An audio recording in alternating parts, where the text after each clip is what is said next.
بسم اللہ الرحمن الرحیم۔ آج میں انشاءاللہ 18ویں پارے کی ابتدا کروں گا۔ 18ویں پارے کا پہلا رکوع اور سورہ مومنون کا بھی پہلا رکوع، حسب معمول اس کا مختصر لفظی ترجمہ مختصر گرامر کے ساتھ، پھر انشاءاللہ ہم اس کی تفسیر کی طرف چلیں گے۔ اعوذ باللہ من الشیطان الرجیم، بسم اللہ الرحمن الرحیم۔ قد افلح المؤمنون، تحقیق فلاح پا گئے، کامیاب ہو گئے، افلاح کامیاب ہونا، المؤمنون ایمان لانے والے لوگ، الذین وہ لوگ، ہم فی صلاتہم جو اپنی نماز میں، خاشعون خشوع پیدا کرتے ہیں، خشوع کرنے والے ہیں۔ خشوع کا مطلب ہوتا ہے ظاہری اور باطنی طور پر جھکنے والے، خاشع کا معنی جھکنا ہوتا ہے۔ ظاہری طور پر کا مطلب یہ ہے کہ یہ لوگ نماز پڑھتے ہیں ظاہری آداب کا خیال کر کے، اور باطنی طور پہ جھکنا یہ ہے کہ دل سے بھی نماز کے دوران اللہ کی طرف متوجہ رہتے ہیں۔ والذین هم عن اللغو معرضون، یہ وہ لوگ ہیں جو لغو سے، بیکار باتوں سے، غیر مفید کاموں سے اعراض کرنے والے ہیں۔ لغو کا مطلب وہ تمام کام جس کا نہ دنیا میں کوئی فائدہ ہو نہ آخرت میں کوئی فائدہ ہو۔ والذین هم، یہ وہ لوگ ہیں جو کہ للزکاۃ، زکوٰۃ کے لیے، فاعلون فعل کرنے والے ہیں۔ اس کا کیا مطلب ہے؟ اس کی دو تفسیریں کی گئی ہیں۔ ایک تو یہ کہ یہاں زکوٰۃ سے عام زکوٰۃ مراد ہے، تو ترجمہ اس کے لحاظ سے پھر الگ ہوگا۔ تو فاعلون کا مطلب فاعلون لاداء الزکاۃ، عمل کرتے ہیں زکوٰۃ کی ادائیگی کے لیے، یعنی ادائے زکوٰۃ کا لفظ یہاں محذوف ہے۔ اور بعض نے کہا کہ فاعلون کا معنی ہی یہاں ادا کرنا ہے، یعنی للزکاۃ فاعلون، یہ زکوٰۃ کے لیے ادائیگی کرنے والے ہیں۔ تو فاعلون کا معنی ادائیگی، اور عرب کے اشعار میں اس کی ہمیں مثال ملتی ہے کہ زکوٰۃ کے لیے فعل کا لفظ استعمال کیا، یعنی فعل زکوٰۃ کا مطلب زکوٰۃ ادا کرنا۔ تو یہ بھی ایک عرب میں اس طرح سے بھی زکوٰۃ کی ادائیگی کا لفظ استعمال ہوتا تھا فعل کے ساتھ۔ اور دوسرا مفہوم اس آیت کا یہ ہے کہ یہاں زکوٰۃ سے زکوٰۃ مراد نہیں ہے، بلکہ تزکیہ نفس مراد ہے، دل کو پاک کرنا اور اپنے اعمال کو پاک کرنا۔ تو پھر ترجمہ ہوگا یہ لوگ اعمال کی پاکی کے لیے، دل کی پاکی کے لیے فاعلون فعل کرتے ہیں، عمل کرتے ہیں، یعنی ایسا عمل کرتے ہیں جس سے دل اور اعمال پاک ہو جائیں۔ تفسیر میں ڈیٹیل آئے گی انشاءاللہ۔ والذین هم لفروجہم، یہ وہ لوگ ہیں جو اپنی فروج، فرج شرمگاہ کو کہتے ہیں، فروج اس کی جمع، اپنی شرمگاہوں کی، حافظون حفاظت کرتے ہیں، الا علی ازواجہم سوائے اپنی بیویوں کے۔ ازواج زوج کی جمع، زوج کا اطلاق شوہر پر بھی ہوتا ہے اور عورت پہ بھی ہوتا ہے، تو عورت کے لیے شوہر مراد ہے، شوہر کے لیے بیوی مراد ہے۔ سوائے اپنی بیویوں کے، او ما ملکت ایمانہم، یا ان باندیوں کے جن کے ان کے دائیں ہاتھ مالک ہیں، یعنی مالک ہیں جو باندیوں کے سوائے اپنی بیویوں کے اور اپنی باندیوں کے۔ فإنہم، پس ایسے لوگ، غیر ملومین، یہ قابل ملامت نہیں ہے۔ لا ما یلوم، ملامتن کا معنی ملامت کرنا، اور اصل میں تھا لوام یلوم، نصر ینصر کی طرح پڑھا جاتا ہے لام یلوم، اور ملوم اصل میں ملووم تھا، مفعول کی طرح جس کو ملامت کی جائے تو پڑھا جاتا ہے ملوم، ملووم کو ملوم، اور جمع آئے گی ملومون اور ملومین، تو غیر ملومین قابل ملامت نہیں ہے۔ فمن ابتغى، پس جو تلاش کرے گا، وراء ذلک، اس کے علاوہ کوئی راستہ، یعنی بیوی اور باندی کے علاوہ کوئی راستہ، فاولئک، تو یہ لوگ ہیں، هم العادون، عادون، ادا عادو کا معنی حد سے تجاوز کرنا، عادون اصل میں تھا عادی وونا، پھر عادی یونا، اور پھر عادون پڑھا جاتا ہے۔ بس یہ وہ لوگ ہیں جو حد سے تجاوز کرنے والے لوگ ہیں۔ والذین هم، اور یہ وہ لوگ ہیں، ہم جو کہ لاماناتہم، اپنی امانتوں کے لیے، وعہدہم، اور اپنے عہد کے لیے، راعون، رعایت کرنے والے ہیں۔ راعون اصل میں تھا راعیون، رعایت کرنا۔ تو یہ لوگ اپنے معاہدے اور اپنی امانتوں کی حفاظت کرتے ہیں۔ اپنی امانتوں سے مراد وہ امانتیں جو لوگوں نے ان کے پاس رکھوائی ہیں، یا جن میں لوگ ان کے پر ٹرسٹ کرتے ہیں، اعتماد کرتے ہیں جن باتوں میں۔ الذین اولئک والذین هم علی صلواتہم، اور یہ وہ لوگ ہیں جو اپنی نمازوں کے لیے، پہلے تھا صلات اب ہے صلوات، صلات کی جمع صلوات، اپنی نمازوں کے لیے یحافظون حفاظت کرنے والے ہیں. اولئک هم الوارثون، یہی لوگ ہیں وارث. وارث کا کیا معنی ہوتا ہے کہ حقیقی ملکیت، ایسی ملکیت جو آپ جس کے لازمی مالک بنو گے. جیسے باپ کی میراث اولاد کے پاس جاتی ہے نا تو وارث کہتے ہیں. کیا مطلب؟ یہ ہو ہی نہیں سکتا کہ ابا مرے اور ان کا پیسہ آپ کے پاس نہ آئے.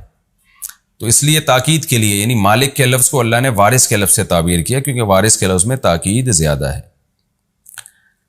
اولئک هم الوارثون، یہی لوگ ہیں اصل میں وارث. الذین، یہ لوگ ہیں یرثون الفردوس، جو جنت الفردوس کے وارث بنیں گے. ہم فیہا خالدون، یہ رہیں گے اس جنت الفردوس میں ہمیشہ. وَلَقَدْ خَلَقْنَا الْإِنسَانَ، البتہ تحقیق ہم نے انسان کو پیدا کیا. من سلالتن، سلالہ سے. سلالہ کہتے ہیں اصل میں تسلل یا تسللو کا معنی کھسکنا، کہیں سے نکل جانا آرام سے. تو سلالہ خلاصے کو کہتے ہیں. مختلف چیزوں سے جو چیز لے کے آپ نے اخذ کرتے رہے وہاں سے اور اس سے ایک چیز تیار کر دی تو اسے اس چیز کا خلاصہ کہا جاتا ہے. تو قرآن کے الفاظ ہیں ہم نے انسان کو بنایا من سلالت من طین، مٹی کے خلاصے سے. مٹی کے خلاصے کا مطلب کیا؟ مٹی تھی اور اس کے مختلف ذرات کو نکالا اللہ تعالیٰ نے، اور نکال کے جو غذا جس کو انسان کی غذا کہتے ہیں نا، پودوں کی شکل میں، گوشت کی شکل میں، تو مٹی سے یہ سب چیزیں تیار ہو کے مختلف شکلوں میں ہوتے ہوتے اس سے پھر نطفہ بنتا ہے. ہم نے انسان کو پیدا کیا من سلالت من طین، مٹی کے خلاصے سے، مٹی کے حاصل ہونے والے یوں سمجھیں کہ ایک کمبینیشن سے جو مٹی سے ہم نے حاصل کیا. فخلق ثم جعلناہ نطفۃ، پھر وہ جو غذا ہم نے مٹی سے حاصل کی ہم نے اس کو بنایا نطفۃ، منی کا قطرہ بنا دیا، منی بنا دیا ہم نے اس کو. فی قرار مکین، ایک ایسے ٹھکانے میں، مکین جو مضبوط ٹھکانہ تھا. قرار تھا اس کو، مکین جو جہاں قرار کی جگہ ہوتی ہے، کہتے ہیں نا یہ اس کے مکین ہے، یہ یعنی یہاں اس مکان میں یہ رہتے ہیں. تو مضبوط ٹھکانے سے آپ آسان لفظوں میں اس کی ترجمہ کر سکتے ہیں کہ مضبوط قرار میں ہم نے اس کو ٹھکانہ دیا، یعنی رحم، ماں کے رحم میں ہم نے اس کو ٹھکانہ دیا اس نطفے کو. ثم خلقنا النطفة علقة، پھر ہم نے اس نطفہ کو بنایا علقةً، جمع ہوا خون.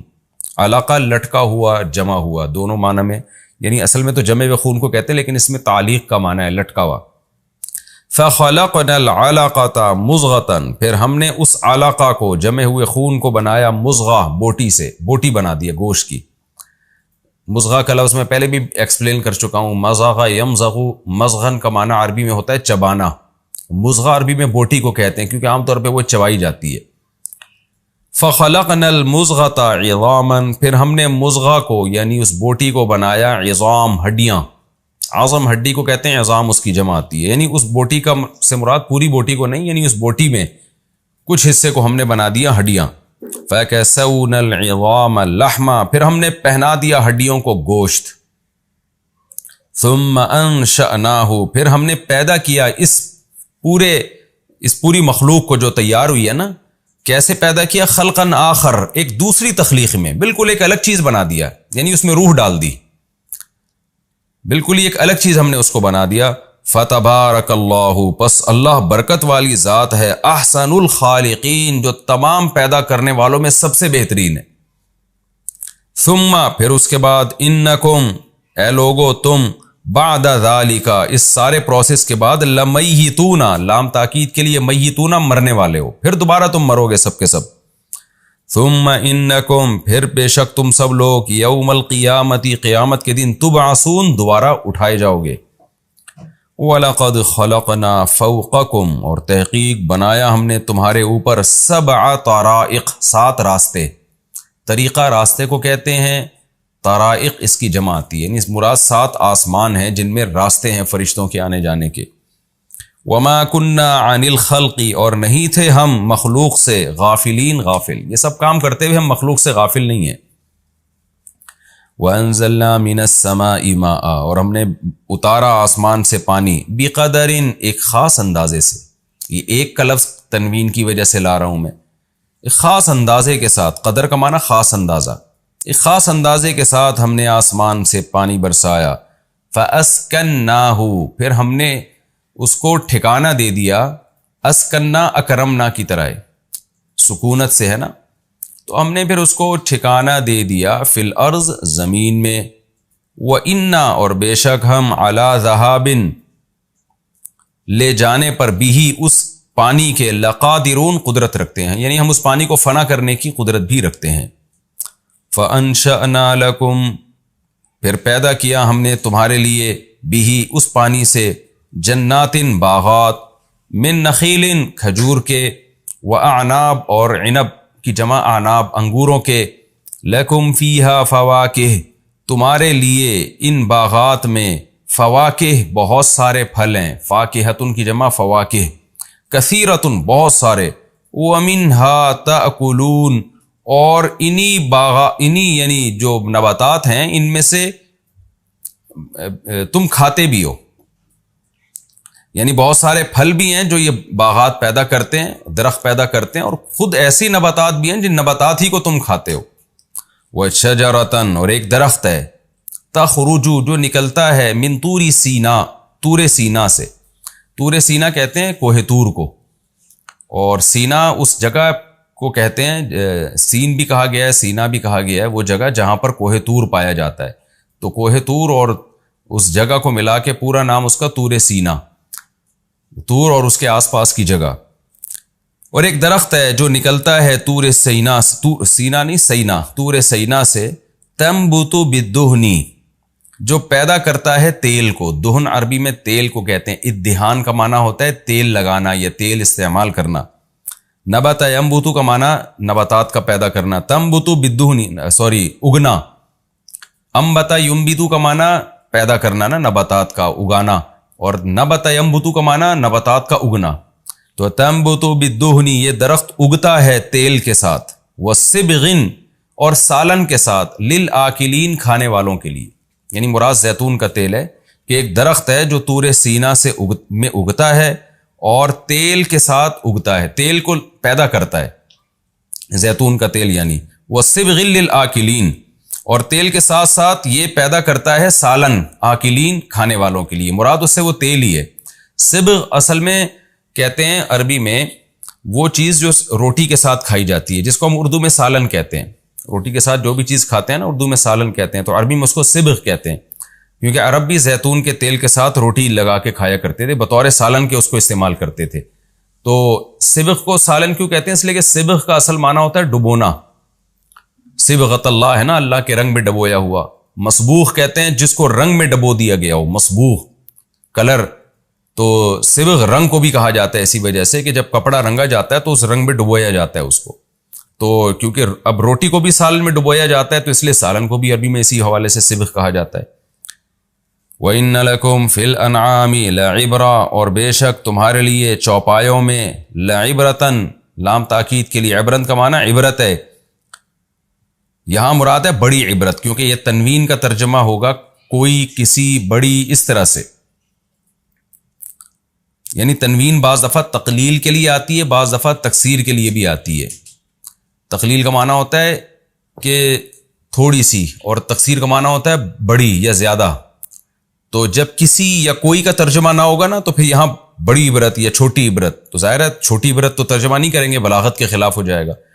تو یہاں پھر ہم ترجمہ کریں گے لعبرتن، بڑی عبرت ہے. نسقیکم، ہم پلاتے ہیں تمہیں. اسقا یسقی، اسقاء کا معنی پلانا. مما اصل میں تھا من ما، اس چیز میں سے جو فی بطونہا، جو ان کے اندر ہے. بطن پیٹ کو بھی کہتے ہیں، اور اندرونی چیزوں کو بھی بطن کہا جاتا ہے جو چھپی بھی ہوتی ہے. یعنی اس جانور کے اندر سے ہم تمہیں پلاتے ہیں. کیا پلاتے ہیں؟ واضح ہے، یعنی دودھ پلاتے ہیں. تو اس کا تذکر اللہ نے، نام نہیں لیا اللہ نے. وَلَكُمْ فِيهَا، اور تمہارے لیے ہے ان چوپایوں میں، منافع، بہت سارے منافع. کثیرتن، بہت سارے، یعنی پہلے منافع کا معنی بھی بہت سارے، اور کثیرتن اس کی تاکید کے لیے. وَمِنْهَا تَأْكُلُونَ، اور خود ان جانوروں میں سے تم کھاتے بھی ہو، یعنی ان سے فائدے بھی اٹھاتے ہو اور ڈائریکٹ ان کو کھاتے بھی ہو. وَعَلَيْهَا، اور ان جانوروں پر، وَعَلَى الْفُلْكِ، اور کشتیوں پر، تُحْمَلُونَ، تم اٹھائے جاتے ہو، یعنی ان پہ سواریاں بھی کرتے ہو. یہ جی اس کا پہلا رکوع سورہ قد افلح المؤمنون کا پہلا رکوع ہمارا کمپلیٹ ہوا، یعنی اس کا ترجمہ کمپلیٹ ہوا. اب میں اس کی تفسیر کی طرف چلتا ہوں. یہ صورت بھی مکہ میں نازل ہونے والی ابتدائی صورتوں میں سے ہے، اور بار بار ایک بات میں تذکرہ کرتا ہوں کہ ابتدائی صورتوں میں انسان کو اس کی پیدائش کا مقصد بتایا گیا، بیسک بنیادی اسلام کے اعمال بتائے گئے، اور بار بار یہ دعویٰ کیا گیا کہ جس خدا نے پہلی دفعہ پیدا کیا ہے وہ دوبارہ پیدا کر سکتا ہے، اور اللہ کی قدرت کو بیان کیا گیا، اس کی نعمتوں کو بیان کیا گیا. احکام اس میں بہت کم ہیں. قرآن میں عقیدے کی اصلاح کا باب زیادہ ہے اور احکام بہت تھوڑے ہیں. اس سے پتہ چلتا ہے کہ اسلام نے احکام تھوڑے دیے لیکن ان احکام کے لیے موٹیویشن زیادہ کی ہے. آج ہم احکام بہت بیان کرتے ہیں لیکن اس احکام پہ چلنے کے لیے جو موٹیویشن چاہیے وہ ہمیں نہیں ملتی، جس سے کیا ہوتا ہے کہ تھوڑے سے احکام پر بھی ہم سے عمل نہیں ہو رہا ہوتا. تو پہلے اب انسان اپنا عقیدہ درست کرے، نظریہ درست کرے، اس کے بعد پھر وہ اعمال پر تیزی کے ساتھ دوڑے گا. قد افلح المؤمنون، اللہ نے فرمایا کامیاب ہو گئے وہ لوگ جو ایمان لاتے ہیں. یعنی اپنے ایمان سے مراد وہ ایمان جس کو شریعت نے ایمان کہا ہے، یعنی ایک اللہ پر ایمان، اس کی توحید پر ایمان، آخرت پر ایمان، اس کی کتابوں پر ایمان. کیونکہ کسی نہ کسی درجے میں تو ہر ایک کا ایمان ہوتا ہے، بلکہ ملحد جو ہے نا، جو زبان سے خدا کا انکار کرتا ہے، دل میں اس کے بھی تھوڑا سا یہ ہوتا ہے کہ کوئی نہ کوئی ہے بنانے والا. اس لیے یہاں ایمان کا مطلب اجماع سے یہ بات ثابت ہے کہ ایمان سے وہ ایمان جس کو اللہ ایمان مانتا ہے، وہ ایمان ہے توحید، رسالت، ختم نبوت، جو بھی اسلام کے ضروری عقائد ہیں.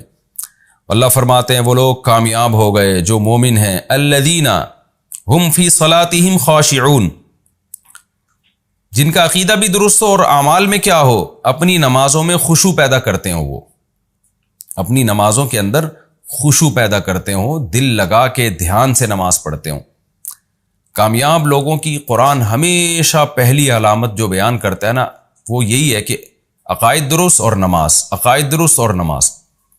کوئی بھی غیر مسلم جب مسلمان ہوگا نا، اپنے سب سے پہلا حکم جو اس کو اسلام کا بتانا ہے، توحید کے بعد اب نماز پڑھو بھائی.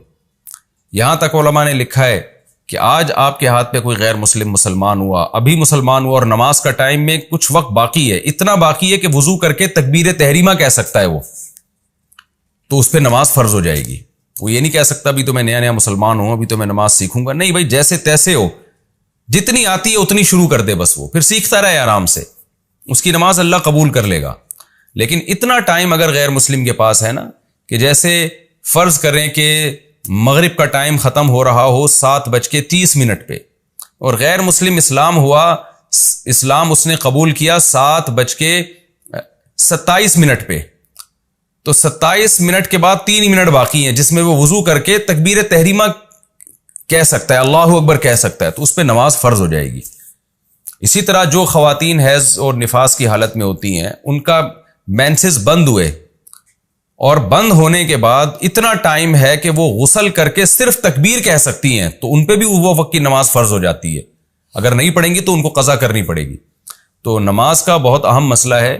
قرآن جگہ جگہ اہل ایمان اور جو کامیاب لوگ ہیں ان کی سب سے پہلی علامت نماز بیان کرتا ہے. تو اللہ نے فرمایا کہ ان کا کام کیا ہے کہ وہ نمازوں میں خشوع پیدا کرتے ہیں، نمازوں کی حفاظت کرتے ہیں. اس کو اللہ نے بعد میں بیان کیا، ابھی تو اللہ یہ بیان کر رہا ہے کہ پڑھتے تو ہیں لیکن کیسے پڑھتے ہیں، خشوع و خضوع کے ساتھ پڑھتے ہیں. تو خشوع میں ظاہری جسم کا خشوع بھی اور باطن کا خشوع بھی. ظاہری خشوع کیا ہے کہ آپ جب نماز میں کھڑے ہوں تو ہلے نہیں. آپ کتنے لوگ ہیں نماز میں کھڑے ہو کے ہر وقت داڑھی کو یوں کرتے رہتے ہیں، کوئی کھجاتا رہتا ہے. بعض لوگ سعودی عرب جاتے ہیں، وہاں عربوں کو دیکھتے ہیں تو وہ کوئی ہل رہے ہوتے ہیں تو کہتے ہیں تو مکہ میں ہے یہ اتنا ہل رہے ہیں نماز میں، تو شاید یہی سنت طریقہ ہوگا. غلط ہے بھائی، وہاں کے علماء بھی اس عمل سے منع کرتے ہیں.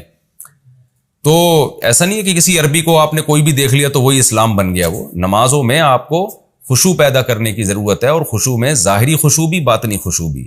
اور ظاہری خشوع یہی ہے کہ آپ آرام سے اطمینان سے نماز پڑھیں، جلدی جلدی نہ بھاگیں اس میں.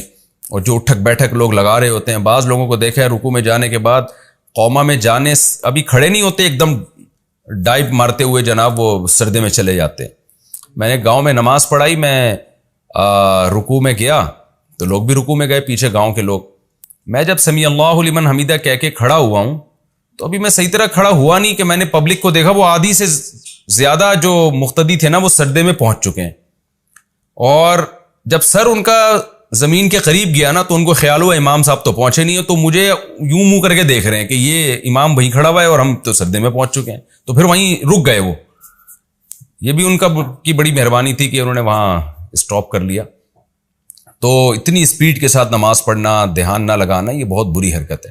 تو یہ ہے ظاہری. اور دل کا کیا ہے کہ دل سے آپ اللہ کی طرف متوجہ رہیں، اور دل میں خشوع پیدا کرنے کا سب سے بہترین طریقہ یہ ہے کہ آپ نماز میں جو بھی پڑھ رہے ہو نا اس کا ترجمہ آپ کو آتا ہو. آپ جب نماز میں کھڑے ہو کر کہیں اللہ اکبر تو آپ کو پتا ہو کہ میں کیا کہہ رہا ہوں، اللہ سب سے بڑا ہے. پھر سبحانک اللہم، اے اللہ تو ہر عیب سے پاک ہے، وہ بحمدک، ہر عیب سے پاک ہے اور تمام تعریفیں تیرے لیے ہیں. وتبارک اسمک، تیرا نام برکت والا ہے. وتعالی جدک، تیری شان بہت اونچی ہے. ولا الہ غیرک، تیرے سوا کوئی عبادت کے لائق نہیں. پھر اعوذ باللہ بسم اللہ کا ترجمہ آتا ہو. پھر الحمدللہ رب العالمین، تمام تعریفیں اللہ کے لیے جو تمام جہانوں کا پالنے والا، الرحمن الرحیم، بڑا مہربان، نہایت رحم کرنے والا. اس سے آپ کا دھیان بٹے گا نہیں. پھر رکوع کی تسبیح کا مطلب آتا ہو، سبحان ربی العظیم، التحیات کا مطلب آتا ہو. اس لیے پہلی فرصت میں نماز کا پورا ترجمہ سیکھنا چاہیے. اور میں سمجھتا ہوں جو لوگ شروع سے میرے یہ تفسیر کے لیکچر سن رہے ہیں، اللہ سے مجھے پوری امید ہے ان کو پورا نماز کا ترجمہ آ گیا ہوگا.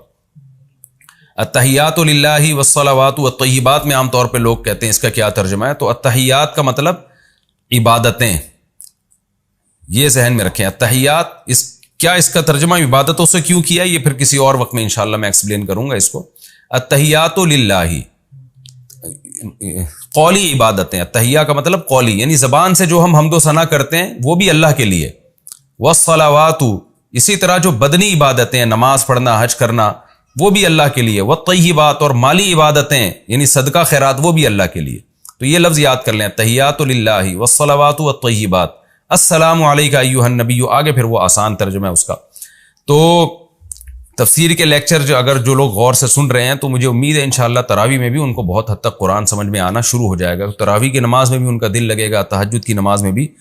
تو اس کا بھی بڑا دخل ہے کہ آپ کو نماز کا مفہوم اگر آتا ہو. تو جن لوگوں کا نماز کا مفہوم نہیں آتا وہ یاد کریں، نماز ترجمے سے سیکھیں. اور جب تک ترجمہ نہیں آتا تو یہ تصور کر کے کھڑے ہوا کریں بھئی ہم اللہ کے سامنے عبادت کے لیے کھڑے ہوئے، تو اپنا دھیان وہاں لگائیں. لیکن ایک بات خوب سمجھ لیں، یہ پوری امت کے علماء کا اس پر اجماع ہے کہ نماز میں دھیان لگانے کی کوشش کرنا فرض ہے، دھیان کا لگنا فرض نہیں ہے. آپ نے پوری کوشش کر لی پھر بھی دماغ نہیں لگ رہا نماز میں، تو اس سے ٹینشن نہیں لینی ہے، پریشان نہیں ہونا ہے کہ جو آپ جتنا آپ کر سکتے تھے آپ نے کر لیا، اس سے زیادہ کہ آپ شریعت میں مکلف نہیں ہیں. تو ایسا نہ ہو کہ پریشان ہونا شروع ہو جائے، ابھی دل تو لگ نہیں رہا. ظاہر انسان 20 کاموں کے بعد جب نماز میں آ کے کھڑا ہوتا ہے تو اس کا دھیان بٹ رہا ہوتا ہے. اور علماء نے یہ بھی بیان کیا ہے کہ نماز سے پہلے جو اللہ نے سنتیں رکھی ہیں نا، فرض نماز سے پہلے، اس میں ایک بڑی حکمت یہی ہے کہ سنتوں کی وجہ سے آپ کا دھیان جو ادھر ادھر گیا ہوا ہے نا وہ بٹ کے سنتوں میں نماز کی طرف کچھ آ جائے گا، اللہ کی طرف. پھر جب آپ فرض کریں گے تو مکمل دھیان آپ کو نصیب ہوگا. ڈائریکٹ آ کے فرض کی نیت باندھ لیں گے تو پتہ نہیں کیا کیا مسائل لے کے انسان آیا ہوا ہوتا ہے اور وہ اسی طرح سے نماز میں نیت باندھ لیتا ہے، تو پھر دل نہیں لگتا اس کا نماز میں. تو اللہ نے اہل جنت کی پہلی علامت بیان کی کہ وہ نمازوں میں خشوع پیدا کرتے ہیں. پھر فرمایا والذین هم عن اللغو معرضون، یہ وہ لوگ ہیں جو لغویات سے اعراض کرتے ہیں، فضول باتوں سے بچتے ہیں. لغو کسے کہتے ہیں؟ لغو کا اصل ترجمہ ہے غیر مفید، وہ چیز جس کا کوئی فائدہ ہی نہیں ہے. اب نقصان ہے یا نہیں؟ تو کچھ چیزیں ایسی ہیں جو فائدہ تو نہیں ہوتا لیکن نقصان بھی نہیں ہوتا، تو وہ بھی لغویات میں داخل ہیں. کچھ چیزیں ایسی ہوتی ہیں جن کا فائدہ نہیں ہوتا لیکن نقصان بھی ہوتا ہے، وہ بھی لغویات میں داخل ہے. پھر کچھ چیزیں ایسی ہوتی ہیں جن کا فائدہ نہیں ہوتا لیکن نقصان ہوتا ہے، مگر ہوتا دنیاوی ہے، آخرت والا نقصان نہیں ہوتا، تو وہ بھی لغویات میں داخل ہے. اور کچھ چیزیں ایسی ہوتی ہیں کہ جو فائدے مند تو نہیں ہوتی لیکن ان کا نقصان آخرت میں ہوتا ہے، دنیا میں نہیں ہوتا، یہ بھی لغویات میں داخل ہیں. اور کچھ چیزیں ایسی ہوتی ہیں جو فائدے مند تو نہیں ہوتی لیکن ان کا نقصان بھی ہوتا ہے، اور دنیا کا بھی نقصان اور آخرت کا بھی نقصان. تو اس لیے لغویات میں 4 چیزیں داخل ہیں، خوب سمجھ لیں. لغویات کی ڈیفینیشن کیا؟ فائدہ نہ ہو اس کا، یہ تو اس کی ڈیفینیشن ہے. پھر اس کے 4 درجات ہیں. نمبر 1 فائدہ تو نہیں ہے، لیکن نقصان بھی نہیں ہے. تو یہ پہلی قسم ہے. دوسری قسم فائدہ تو نہیں ہے لیکن دنیا کا نقصان ہے. تیسری قسم فائدہ تو نہیں ہے لیکن آخرت کا نقصان ہے. چوتھی قسم فائدہ تو نہیں ہے لیکن دنیا کا بھی نقصان ہے, آخرت کا بھی نقصان ہے. اب میں ان کی تھوڑی سی مثال سے بات سمجھا دیتا ہوں. پہلی قسم جس کا میں صرف فائدہ نہیں ہے لیکن نقصان بھی کوئی نہیں ہے. آپ بیٹھے ہوئے ہیں, لڈو کھیل رہے ہیں بیٹھ کے آپ نا دوستوں کے ساتھ, تاش کھیل رہے ہیں بیٹھ کے دوستوں کے ساتھ, جس میں جوا نہیں ہے. اس کا آپ کو کوئی فائدہ نہیں ہو رہا, کچھ بھی فائدہ نہیں ہو رہا, ٹائم ویسٹ ہو رہا ہے. لوگ کہہ سکتے ہیں نا بھی اس سے تو ہمیں ذہنی تفریح ملتی ہے. تو ذہنی تفریح ان کھیلوں سے نہیں ملتی, بھاگنے دوڑنے سے. جب آپ دوڑتے ہیں, چلتے ہیں, بھاگتے ہیں تو ایک ذہنی تفریح ملتی ہے. تاش واش یہ ٹائم ویسٹنگ ہے. تو کچھ نہ کچھ ذہنی تفریح تو دنیا کے ہر کام میں ہوتی ہے نا. ویسے بھی انسان کلاوازیاں کھا رہا ہو تو ذہنی تفریح تو ہوگی اس میں تھوڑی بہت. تو فائدہ سے مراد یہ کہ کوئی معتد بھی فائدہ ہو. اور فائدے کا مطلب یہ ہوتا ہے کہ ایسا یعنی مفید کام جس میں آپ کو کوئی صحت مل رہی ہو, یا یہ چیز بعد میں آپ کے ترقی کا ذریعہ بن سکتی ہو. تو تاش کی مثال کیا ہے؟ ٹائم ویسٹنگ, کچھ بھی حاصل نہیں ہو رہا. لڈو کھیل رہے ہیں بیٹھ کے, یا تو بیگم کے ساتھ کھیل رہے ہو نا, گھر والوں کے ساتھ کھیل رہے ہیں, اس سے بیوی بچوں میں محبت بڑھتی ہے. لوگ بچے سمجھتے ہیں کہ ہمارے ابو کچھ ہمارے ساتھ جو ہے نا لائف کو گزار رہے ہیں, کچھ ہمارے بھی کھیل میں شریک ہو رہے ہیں. تو وہ ایک مصلحت ہے, وہ تو پھر مفید لغو کہلائے گا. پھر وہ لغو کہلائے گا ہی نہیں, بلکہ وہ تو ایک مفید کام ہے, ریلیشن کو مضبوط کر رہے ہیں. لیکن نارملی ایویں دوستوں کے ساتھ بیٹھے ہوئے ہیں جس کا کوئی فائدہ نہیں ہے, تو یہ کام کہلائے گا غیر مفید. لیکن اس میں گناہ بھی نہیں ہے. اگر آپ نماز ضائع نہیں کر رہے, اگر آپ کوئی یعنی شریعت کے کوئی لازم حکم ہے اس کو نہیں توڑ رہے, بیوی بچوں کے حقوق ادا کر رہے ہیں, مخلوق کے حقوق ادا کر رہے ہیں, تو پھر ویسے ہی ٹائم گزارنے کے لیے آپ بیٹھے ہوئے ہیں, تو یہ کام غیر مفید کہلائے گا, لغو کہلائے گا. مگر اس میں گناہ نہیں ہوگا. آپ کو زیادہ سے زیادہ یہ کہا جائے گا ٹائم ویسٹ کر رہا ہے. اور جو اللہ نے اہل جنت کی, اعلیٰ درجے کے جنتیوں کی جو علامتیں اللہ نے بیان کی ہیں, وہ علامتیں اس میں نہیں پائی جاتی ہیں. تو اتنی ملامت تو کی جائے گی لیکن گناہ نہیں ہوگا اس میں. تو جیسے کہ بہت سے لوگ ایسے کام کر رہے ہوتے ہیں, کرکٹ کے میچ دیکھ رہے ہیں سارا دن بیٹھ کے. اب وہ کہتے ہیں ہم جو ہے نماز کے ٹائم پہ تو نماز پڑھ لیتے ہیں, لیکن سارا دن بیٹھ کے اپنے ٹائم کو ویسٹ کر رہے ہوتے ہیں. تو اللہ نے ایسے لوگوں کو ایک برے طور پہ بیان کیا ہے کہ لغویات سے جو اہل ایمان لوگ ہیں, جو کامل درجے کے مومنین لوگ ہیں, جو واقعی حقیقی کامیاب ہیں, وہ یہ فضول چیزوں سے اوائڈ کرتے ہیں, اجتناب کرتے ہیں. ہم نے دیکھا ہے تبلیغ میں جو لوگ وقت لگاتے ہیں, 4 مہینے لگا لیے اور زیادہ ٹائم لگا دیا, تو آٹومیٹیکلی ان کو ان لغویات سے نفرت ہو جاتی ہے کہ میں کیوں, وہ پاگل سارا دن ٹی وی میں وہ کرکٹ کھیل رہا ہے بیٹھ کے, اس کے یعنی ٹیلی ویژن اس کے چینل کو دکھا رہا ہے, وہ پاگل ہے, میں تھوڑی پاگل ہوں, مجھے کیا ملے گا اس کا سارا دن بیٹھ کے میچ دیکھتا رہوں میں. ذہنی تفریح کے لیے تو 1-8 گھنٹے کا کوئی کلپ دیکھ لینا بھی کافی ہے. تو 1 گھنٹہ تو میں نے زیادہ بول دیا, کوئی 10-15 منٹ کا کوئی پروگرام دیکھ لینا بھی کافی ہے جس میں کوئی گناہ کی چیز نہ ہو. یہ جب اس کو لغو مانا جائے, ورنہ کرکٹ میں تو آج بہت سارے منکرات بھی شامل ہو گئے ہیں. تو والذین هم عن اللغو معرضون, اللہ کہتے ہیں کہ ہمارے جو نیک بندے ہیں, اعلیٰ درجے کے لوگ ہیں, وہ فضول چیزوں سے اوائڈ کرتے ہیں. تو اس کا پہلا درجہ کیا ہوا؟ وہ فضول جس کا کوئی فائدہ نہیں ہے. تو اس کی میں نے آپ کے سامنے 2-3 مثالیں دے دی کہ آپ بیٹھے ہوئے ہیں, دوستوں میں گپ شپ لگا رہے ہیں, کوئی فائدہ نہیں ہے اس گپ شپ کا, ٹائم ویسٹنگ ہے, لیکن لگائے جا رہے ہیں. جیسے گٹر کے ڈھکنوں پہ آپ کو نے دیکھا ہوگا لڑکے بیٹھے ہوئے ہوتے ہیں, اپنے ٹائم ویسٹ کر رہے ہوتے ہیں. تو یہ بھی وہ گناہ ہے جس میں وہ لغو ہے جس میں گناہ تو نہیں ہے, لیکن یہ بے برکتی کا ذریعہ بنتا ہے زندگی میں. اچھے لوگوں کا کام نہیں ہے ان چیزوں میں پڑنا, اور بالآخر یہ چیزیں انسان کو آہستہ آہستہ گناہوں کی طرف بھی لے کے جاتی ہیں. لغو کا دوسرا درجہ یہ ہے کہ فضول کام ہو, کوئی فائدہ نہیں ہے لیکن نقصان ہے, اور وہ نقصان دنیا کا نقصان ہے, آخرت کا نقصان نہیں ہے. مثال کے طور پر آپ بے تحاشا چائے پی رہے ہیں, آپ بے تحاشا سگریٹ پی رہے ہیں. تو سگریٹ ایک اختلافی مسئلہ ہے, ہماری رائے کے مطابق گناہ نہیں ہے, مکروہ ناپسندیدہ ہے. اب یہ بھی ایک لغو کام ہے جس میں آپ کو شاید اس فتوے کی روح سے کہ حرام نہیں ہے, آخرت میں شاید سوال نہ ہو, لیکن دنیا کا آپ بیڑا غرق کر رہے ہو, اپنی صحت کو برباد کر رہے ہو. چائے بلا وجہ کی صبح شام پی کے آپ نے اپنے معدے کی ایسی کی تیسی کر دی ہے. بہت سارے لوگ ہمارے ایسے بھی فضول کام کر رہے ہوتے ہیں جو ہیں بھی فضول.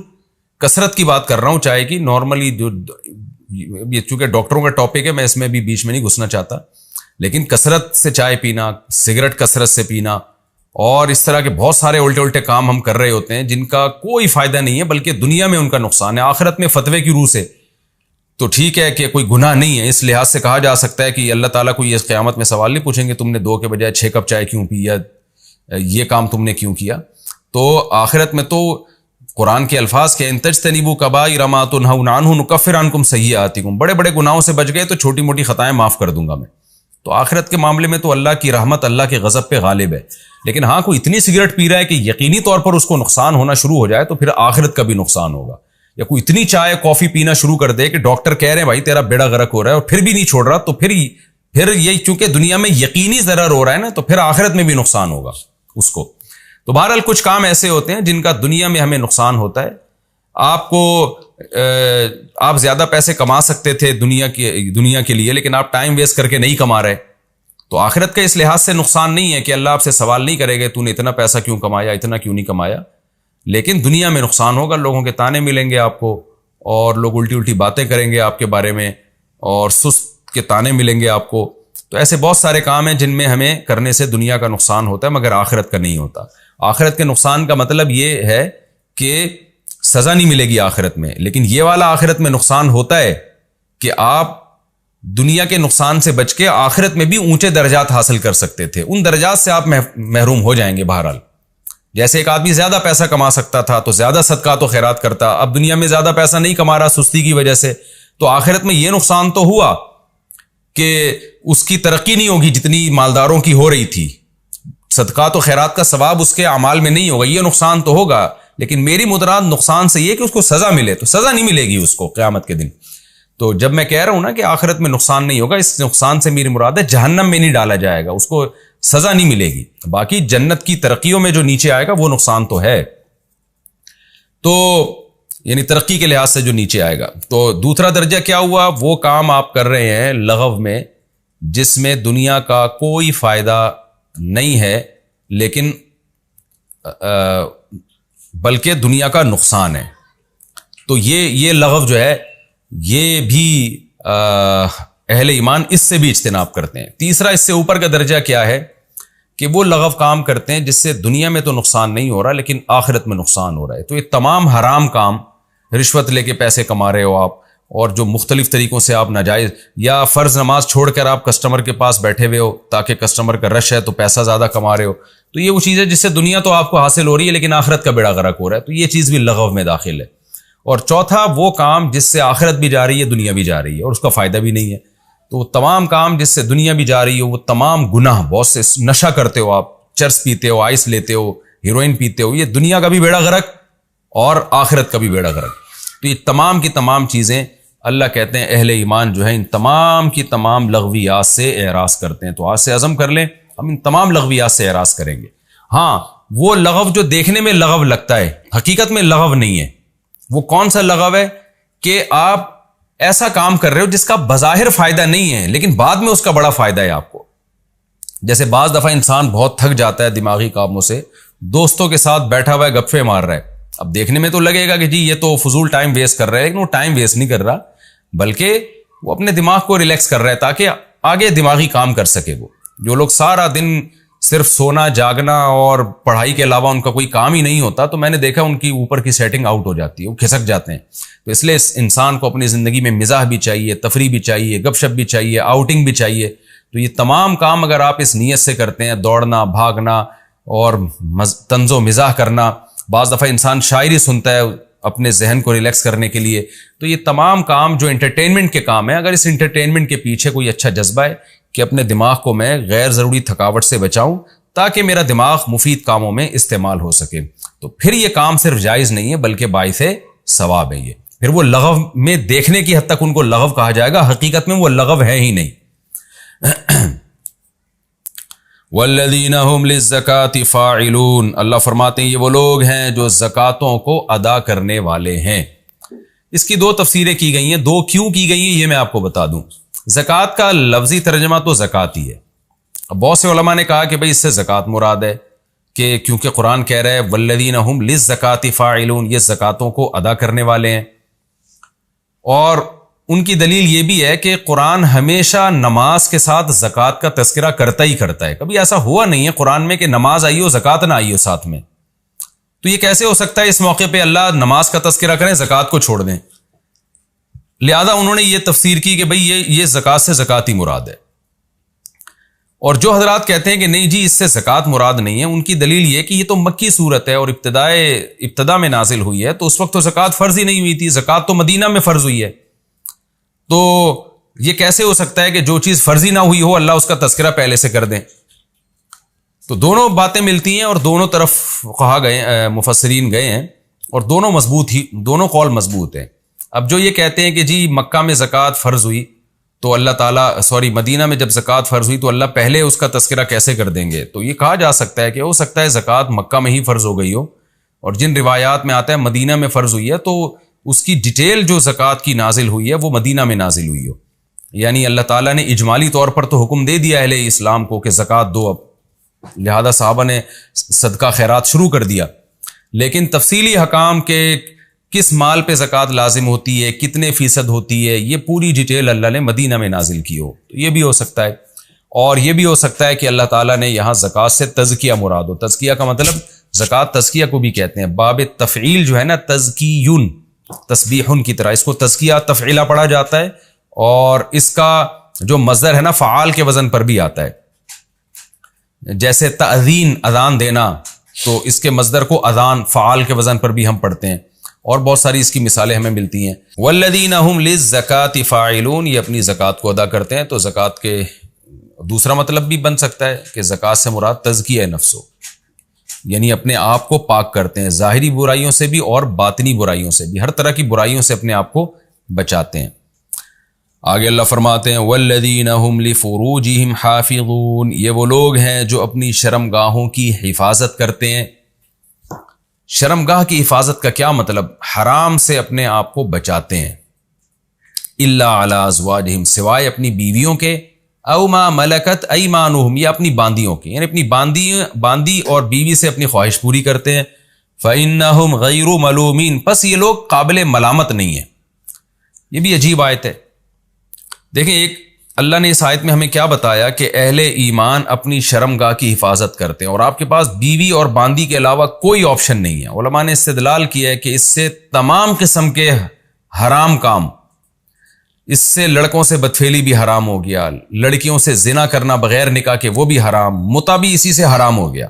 متع کی بحث میں ابھی کروں گا اس آیت کے ضمن میں کہ یہ جو ٹیمپریری نکاح ہوتا ہے ایگریمنٹ کر کے، تو یہ بھی حرام ہے، کیونکہ جس عورت سے ٹیمپریری نکاح ہوتا ہے وہ بیوی کبھی بھی نہیں کہلاتی. عربی زبان میں بیوی کے لفظ پر اس کا اطلاق ہوتا ہی نہیں تھا. تو اس آیت سے متع بھی حرام، اس آیت سے لڑکوں سے بدفعلی بھی حرام، اس آیت سے فحش فلمیں دیکھنا بھی حرام، بد نظری بھی حرام، کیونکہ اس بد نظری کر کے بھی ایک شخص اپنی شرمگاہ کی لذت حاصل کر رہا ہوتا ہے، چاہے وہ تصور کی دنیا میں ہی ہو. کسی عورت کا تصور کر کے اس سے لذت حاصل کرنا خیال میں، یہ بھی حرام. اور استمنا بالید عربی میں جسے کہتے ہیں، جس کو ہینڈ پریکٹس ماسٹربیشن وغیرہ کہتے ہیں، یہ سب بھی حرام ہو گیا اس آیت کی روشنی. اور مزید بےہودگی جو آج کل ہماری سوسائٹی میں چل رہی ہے، انسٹرومنٹ وغیرہ آ رہے ہیں، سیکس کے کیسے آلات آ رہے ہیں جن کو لوگ استعمال کر رہے ہیں، لڑکیاں بھی کر رہی ہیں استعمال، جو بےہودگی پھیل رہی ہے ہماری سوسائٹی میں. وہ خواتین جن کے شوہر سفر میں ہوتے ہیں، 2 سال تک آتے نہیں ہیں، وہ بھی انسٹرومنٹ وغیرہ استعمال کر کے اپنی جنسی تسکین کا ذریعہ بن رہی ہیں. یا مرد کوئی ایسی چیزیں استعمال کرتے ہیں، یہ تمام کی تمام چیزیں اللہ نے اس آیت میں حرام کر دی ہیں. اور 1-2 چیزوں کو حلال کیا بس، فرمایا الا علی ازواجہم، سوائے اپنی بیویاں، او ما ملکت ایمانہم، یا اپنی باندیاں. ان 2 کے علاوہ آپ کے پاس تمام آپشن بند ہیں. اب ایک اشکال ہو سکتا تھا کہ اللہ یہ 2 راستے ہمارے پاس ہیں، تو ہو سکتا ہے کہ اصل میں تو اسلام چاہتا ہو کہ مرد اور عورت اپنی خواہش پوری نہ کریں، لیکن کرنی ہی ہے تو مجبوری میں بیوی رکھ سکتے ہو، باندی رکھ سکتے ہو. خوب سمجھ لیں، باندیوں کا رواج ختم ہو گیا، باندیاں نہیں آ سکتی. تو میں اگلے ایپیسوڈ میں انشاءاللہ اس کی کچھ مزید ڈیٹیل بیان کروں گا. لیکن اتنی بات ثابت ہوئی کہ بیوی ہو یا باندی ہو، باندی اب نہیں ہوتی تو اب میں بیوی ہی کا تذکرہ کروں گا. یہ ایک اشکال ہو سکتا تھا کہ شاید اللہ تعالیٰ نے جو بیوی کی اجازت دی ہے یہ گویا نہ چاہتے ہوئے دے دی. یعنی اللہ تعالیٰ چاہتے تو یہی تھے کہ لوگ اپنے آپ کو ہر طرح کی خواہشات سے، یعنی جو سیکس جو ہے نا، اس کی خواہش پیدا ہی نہ ہو، یا پیدا ہو رہی ہے تو پوری نہ کریں کسی بھی طریقے سے. کرنی ہے تو مجبوری میں بیوی سے کر سکتے ہو. لیکن آگے اللہ نے فرما دیا فَإِنَّهُمْ غَيْرُ مَلُومِينَ کہ یہ لوگ قابل ملامت نہیں ہیں. کیا مطلب؟ یہ میں تمہیں مجبوری میں اجازت نہیں دے رہا کہ اپنی زوجہ کے پاس جا سکتے ہو، بلکہ میں تمہیں بتا رہا ہوں زوجہ کے پاس جانے والا قابل ملامت نہیں ہے بالکل. تو مقصد یہ کہ جو ناجائز ہے اس سے اجتناب کرو، اور جو حلال ہے وہ کسی مجبوری میں جائز نہیں ہے، بلکہ وہ تو تمہارے لیے پیدا کیا گیا ہے، تو وہ قابل ملامت نہیں ہے. کیونکہ اللہ کو معلوم تھا کہ جب مسلمان قوم حرام سے بچے گی یا نیک صالح لوگ حرام سے بچیں گے تو عین ممکن ہے یہ کثرت سے بیویاں رکھنا شروع کر دیں کہ بھئی ہم حرام کی طرف تو جا نہیں سکتے تو ہم زیادہ باندیاں رکھتے ہیں یا بیویاں رکھتے ہیں. تو ہو سکتا ہے برے لوگ ان کو تانا دینا شروع کر دیں کہ کام تو تم بھی وہی کر رہے ہو جو ہم کر رہے ہیں، ہم حرام سے عیاشی کر رہے ہیں اور تم بھی عیاشی کر رہے ہو حلال کا لیبل لگا کے، تو تم بھی ہو ہمارے جیسے ہی، یعنی خواہش تو تم بھی پوری کر رہے ہو نا. چلو ہم گرل فرینڈ رکھ لیتے ہیں، تم بیویاں رکھ رہے ہو، تو دونوں میں ہوتا تو ایک سیکشول ڈیزائرز ہی پوری ہوتی ہے نا.